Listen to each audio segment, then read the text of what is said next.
Card నువ్వు card నువ్వు card keys నువ్వు ఎవరు తెలియకుండా ఎట్లా పోతారు మీరు?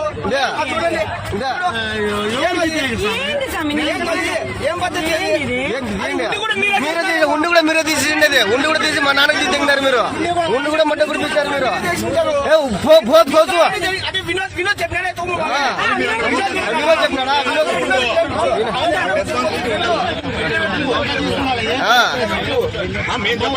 లేదాడా చూడే చెప్పాడండి.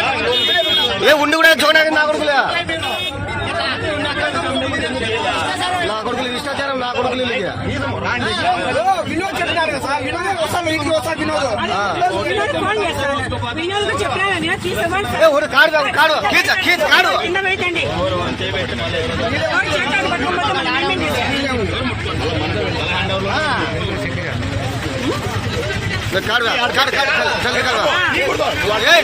ఏం కాలేదు.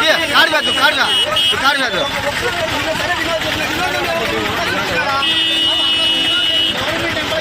కాడుతూ కాడుతూ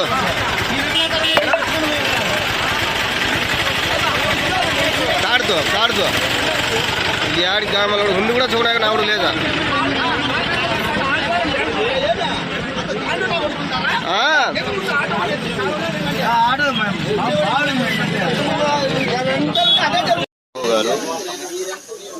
గారు ఆలయం దగ్గరికి వెళ్ళి వాళ్ళ భార్యతో అమ్మవారి వెండి ఆభరణాలు, విలువైనటువంటి చీరలు ఎవరికి అధికారులకు కానీ ఎవరికి సమాచారం ఇవ్వకుండా, స్థానిక వాసులకు కూడా సమాచారం ఇవ్వకుండా తన భార్యతో వెండి ఆభరణాలు, చీరలు ఆటోలో వేసుకొని దారిలో వస్తుండగా మేము ఆలయ దర్శనం కోసం వెళ్తుంటే అక్కడ ఆపి ఏం తీసుకెళ్తున్నారు అని అడగగానే ఎవరికి సమాచారం లేకుండా తీసుకొని పోతున్నాము, మేము ఇంటికి తీసుకుపోతున్నాము అని సమాచారం ఇస్తున్నారు. అంటే అమ్మవారి ఆభరణాలు ఇలా ఎన్ని పోయాయి. గత 3 నెలల కిందట హుండీ దొంగతనం కూడా జరిగింది. అమ్మవారికి రక్షణ, అమ్మవారి వస్తువులు కావచ్చు, అక్కడున్న ఆస్తులు కావచ్చు, రక్షణ లేకపోవడం జరిగింది.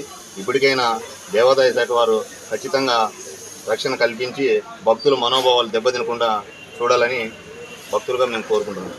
ఎప్పుడు జరిగింది బ్రదర్? ఈరోజు ఉదయం. ఎవరు పట్టుకున్నారు అని? భక్తులే. ఏమిట్లా తీసుకుపోతా అన్నారు? ఆటోలో. మీ పేరు? మా పేరు హరికృష్ణ.